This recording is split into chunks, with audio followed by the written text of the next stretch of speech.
কিন্তু না তোর গুগলের জিজ্ঞাসা করতো এই জিলাপি মহিলা না পুরুষ? এটা আমার গুগলে জিজ্ঞেস করার কি দরকার আছে? জিলাপি অবশ্যই মহিলা। এই জিলাপি কিভাবে মহিলা হলো আমার বুঝাও তো একটু। জিলাপি খেতে যেমন মিষ্টি, মহিলারাও তেমন কথা কয় মিষ্টি মিষ্টি। হ্যাঁ ঠিক কইছ। তারপরে দেখো জিলাপির মধ্যে যেমন প্যাঁচ, মহিলাদের মধ্যেও তেমন প্যাঁচ থাকে। আরে তুই এটাও ঠিক কইছ। তারপরে দেখো তুমি জিলাপিরে কোনোদিন সোজা করতে পারবে না, যেমন মহিলা মাইসেরাও তুমি কোনোদিন সোজা করতে পারবে না। আরে তুই এটাও ঠিক কইছ। যেমন নানীরা তুমি আজ পর্যন্ত সোজা করতে পারলে না। নাতি তুই চমৎকার একটা উদাহরণ দিছিস। দেখতে হবে না নাতিরে কার।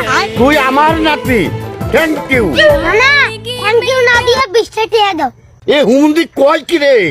খালি টাকা দাও টাকা দাও টাকা দাও। এ, টাকা কি বলবে পাশা দাবাই দেয়? হ্যাঁ জান তোর